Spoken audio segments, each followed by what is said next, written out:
Assalamu aleyküm bütün dünyadaki kırındaşlar. Bugün Türkiye'de yaşaydigan Tayland'daki türmedeki kırındaşlarının ailesinden kelgen haberge qaraganda, yani haqiqiy 100% işleşli haber.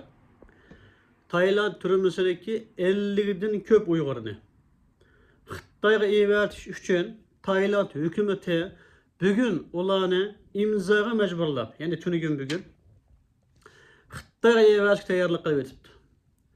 Bunun için bütün dünyadaki, bütün teşkilatlarını, bütün dernek, bütün cemiyetlerini şu 50 Uygur kardeşimizi kutkuzu veriş için çağrı kılıman. Men Allah kalırsa Türkiye'de yaşayatkan bir Uygur, bir dava ilgisi ulaşış bütün bilen, bir halkımın ki 5 ulaşış bütün bilen, Türkiye'deki yukarı organlara, milletvekillerge, başlıklara Tayland'daki kırındaşlarını kutkuzuş için Türkiye'ye çağırıp kaldım. Hatta torlarda bunu taqatdım. Ama bu fakat bizimle mecburiyetimiz emas. Bu fakat Türkiye'nin mecburiyetimiz. Tayland devletiga, Türkiye'ye o'xshash, nurg'unlagan Xitoyga qarshi, zalim qarshi devletler besim qilish kerak qarindoshlar. Shuning uchun uxlab o'tmayli. Mana bu şu en amaliy harakat qiladigan bir fursat qarindoshlar. Tayland'dan necha yilning oldida 300 Uygurlarni Türkiye devleti qo'g'dab qo'ygan edi. Türkiye'ye akilib ularni o'limdan qutqazgan edi. Ayol baldiri bilan jam qilgan edi. Yani inşallah Türkiye devletiga ishonib, Türkiye'den yardım talep qilyapmiz. Hem shunga o'xshash bütün dunyodan yardım talep qilayli, bütün teşkilatlar bu ishga sal qaramayli. Chunki bu qarindoshlarning Xitoyga ketishgan gap ularniki o'limga safar qildirgan gap qarindoshlar. Allah ularni kafirlarning qo'lidan saqlasin. İkinci mesele suyumli qarindoshlar. Yakında şu birinci ayının 15 etraflarında zalim Xi Jinping Xitoy Türkiye'ye kelmoqchi. Men aylar burun buni chaqiriq qildim. Xi Jinping Xitoyning Türkiye'ye kelişige bütün dünyadaki Uygurlar qarshi turayli. Bunun qarshi bütün yürek sözlerimizde değil. Zalim Xi Jinping kafirni Türkiye'ye kelishga yüzünün yo'qligini, Türkiye'ye kelishga salohiyatini to'shmaydiganligini, Türkiye'ye kelishdan burun vatanimizni bo'shatishni kerak ekanligini, zulmni to'xtatishni kerakligini, turma va lagerlarni taqash kerakligini, masjid jamiyalarning ochilishi kerakligini va shunga o'xshash nurg'un ishlarni so'z qilgan edik. Ammo bütün dünyadaki bazı teşkilatlar, sözde dernekler, sözde cemiyetler, sözde hükümetler Xi Jinping Xitoyga qarshi bir og'iz ovozini chiqarmadi. Türkiye'de mi yeterlik medyalar Xi Jinping Xitoyning kelishi qarshi xabar tarqatmadi. Yıllar burun bizga qarshi yuzlarcha xabar yozgan Xitoyning yaloqchi medyalari mana bugun o'zini oshkor qildi. Chunki kommunist Xitoyga qarshi bir og'iz gap yo'q.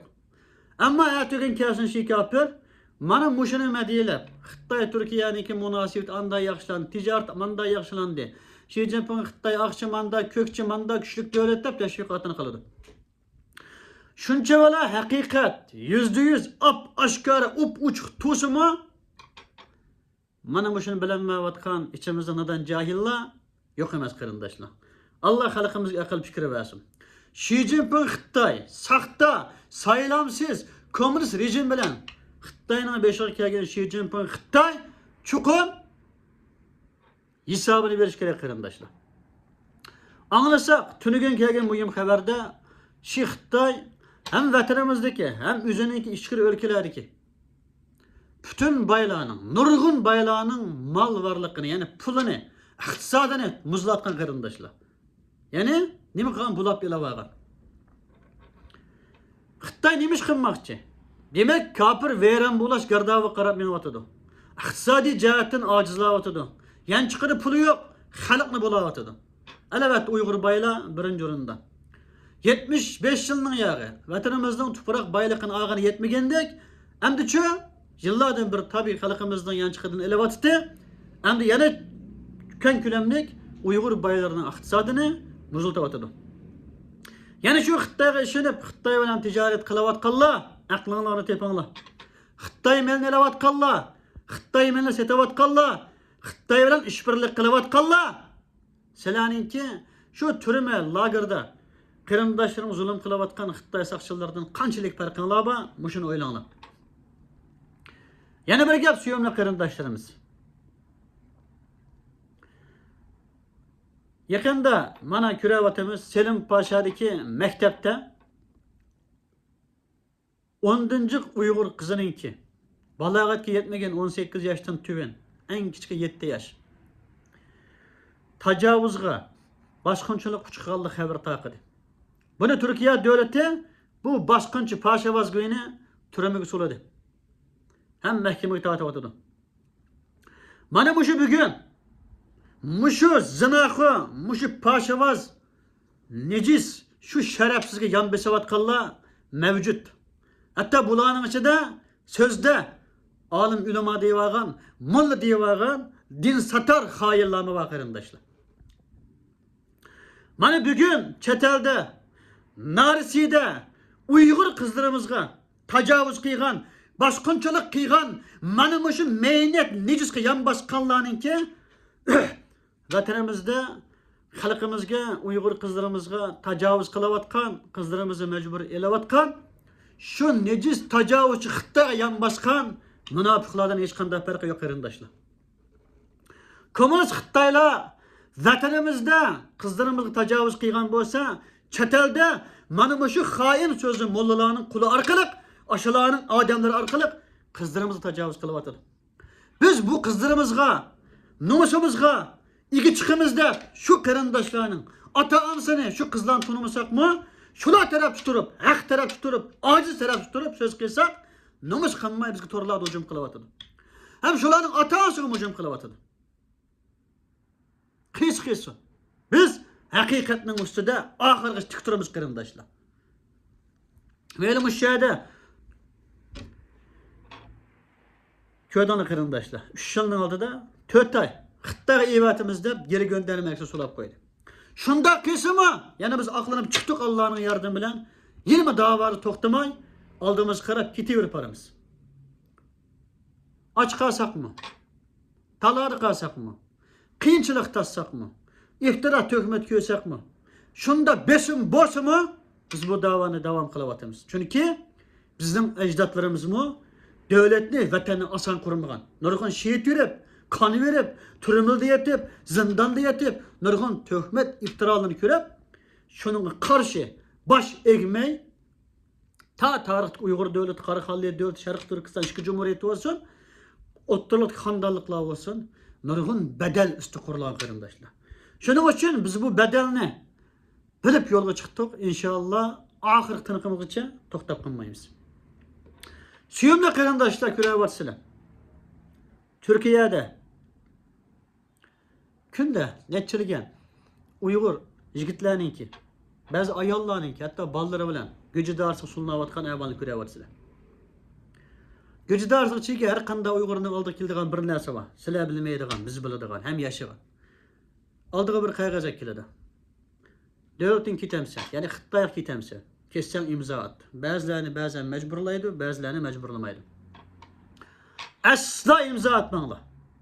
Türkiye'de, meyli türmede, meyli göcü arsada. Nim bulap kesseli bulap gitinglar. Ona imza atmanglar. Çünkü imza atkan hemen mecbur Xitoyga ketsinlar. Üzerine razı olan bulursalar, şunu olan Xitoyda talada sazoyi qilib Osman Batır'ın bir qo'liqini, bir putini, bir qo'lini kesip o'tdaganga o'xshash vatanimizda mı sazoyi qilib kafirlar yo'q qiladi. Sağlam bo'lsanglar. Shuning uchun Turkiyada, dunyoning nerede, turmada, lagerda tutilib qolgan hamma odamni gunohkor chaqlamanglar. Chunki Allah'dan başka her qanday inson, her qanday davlat xatolashidir. Xato tutib qoladi, töhmet bilan, iftira bilan. Xitoyning jasiri hamma yerda bor. Hamma tarafdan ishkayotga tutadi, keyin bizga o'xshash saqlari aqlanib chiqadi, saq bo'lmaganlari xuddi Xitoyning jasiri 6 yil, 12 yil, 20 yil turmada yotgandek turmada yotar qarindoshlar. Şuna sağlam bo'lsanglar, saq bo'lsanglar, imzo atmanglar. Hem göcüdarsı ne içirip ketkeli olsa bir gün bo'lsin baldı chiqsin, buning uchun hammamiz teng kuch chiqaraylik qarindoshlar. Süyümlü kırındaşlarımız. Asaslık mesele bugün ciddi mesele. Biri Tayland kırındaşlarının Xitayga evatilmesligi. İki Xi Jinping Xitay Türkiye'ye kirişten burun bütün dünyadaki Uygurlarının bunun karşılık göğüsçi. Üçüncü mesele şu Narsi'de Uygur kızlarımız iyi çıkış kırındaşlar. Şu tacavuz çıkan Uygur kızlarımız iyi çıkış kırındaşlar. Süyümlü kırındaşlar. Değilsem gepimcek, gepmemiş şahidi göteme. Bana nurgun besim bu. Nurgun besimla, nurgun iqtisadi qiyinchiliklar bilen biz bu davani devam kılıvatımız. Bu ottaga işxanın icarasını mı? Üzümüz tüleyimiz kırındaşlar. Halkımız için hizmet kıygan bilen halk tülemeydi biz tüleyimiz. Üyümüzün şu. Başkalığı okşaş dava kıldık dep. Meyli Selim Paşa, İstanbul, Kayseri söz dava kılıvatkanlarının, Avrupa'nın tulusunun öyleri var, maşinesi var ama kılıvatkan hizmeti yok. Aşılarını öyni, maşinini kays pulga aldın? Davanın pulga mı, üzeninin mi dep soraydıgan Uygurlar sanaglık bizdek arayın gitip bağın. Öynin, işxanın icarısı mı tüleyenmeyi japa çekevatkan bütçar Uygur'a çam batıdıgan münafıkların sanıcık. Çünkü Xitayla vatanda 5 mingdan köp turmu lagerdeki Uygurlarga muşu turda çeteldeki dava kılavatkan Uygurlarga karşı uçuru yazgızdıken. Namsız. Kança ki uçuru yazsa olanın turmu lagerdeki cezasını yengeletirken. Meyle aş vatanda turmu lagerdeki kırındaşlar cezası yengillep bizge töhmet iftira kıllık sebep cezası yengillep turmada yenip çıkıdığı iş olsa meyli biz buna razı. Ama chet elde bilip bilmey halkımız buna erişip ketmeyler. İki, biz bilip turup kılavatkan münafıklar inşallah çokum bunun hesabını biridir. Bunun tukanmalı. En ahırı sözleydiğini ey mücahitler biz silahını komünist Xitayga bir payımı ok atmadı 30 yıldan zede. Ağrındık. Seni yaxşı görsek mi? Seni söylesek mi? Senin hayat karışınlarını, ayal ballarınlarını aman kalışını halısak mı? Ama vatanlık zulüm künden gün eşip gitip ağaçka. Vatanı bir gün boşum emeli hareket kıysak bunu tedigen niyette sıldan ağrındık. Ama bugünkü keçirip ettik. Hatta seni kollaşka başladık. Seni medyelep şiir yazavatımız, makale yazavatımız, ta teşvik kılavatımız. Ne için? Çünkü bırakın karaganda bugün işençimiz aç kaldık için. Ama yana neçe milyon insanın aldıda, torda Suriye'den kin nişan Şarkı Türkistan depo yap. Yana Şarkı Türkistan emeli hareket kılmasanlar, sözlerini tutmasanlar, yana biz silahının hatalıklarına karıştırırız, doğruşanlarını kollayımız. Ama deydiğini Afganistan'da Suriye'de tökken kan bedelinin 10'dan birini vatan için tükep koyanlar. Allah için vatanın müstakillik için hareket kılanlar. Çünkü birisiler Suriye'den bizim vatanın meselesi neçesi gir. Vatanını kutkuzuş periz eyin bulup ketken bir ibadet. Şuna vatanımızdan ve halkımızdan müstakillikini Allah için birinci orun koyup koyuyor. Ahire deydiğinin 15 gün torgamı internet çıkanmayım kırındaşlar. Sebebini anlatamayım. Doğru şununla bu şundak besin bulavası mı? Türkiye'de neçeden türümü lager sunlavası mı? Neç yılını yağı aktif dava kılavatkan, siyaset kılavatkan, namaç kılavatkan, mınlaç Uygur davasını toktatkan boşu mu? Biz Allah yolda hayatımızı oturup koyup taşkı içki besimden korkmayı bu davanı kılavatımız bunun kıymetini bulup koyanlar 15 gün oturluk demeyeni yok olup kalamam mecbur 15 gün dikin Allah razı hayat olsak salamet olsak kürüşümüz kırındışanlara dua olsun kıp koyanlar kemini kırındışanlar Abdüveli Buğra'dın bütün kırındaşlara salam bu avazımını bütün dünyadaki Uygurlar anlık takip koyanlar Allah hemmenlerini öz panaya saklasın. Uluq cümle gününle mübarek olsun.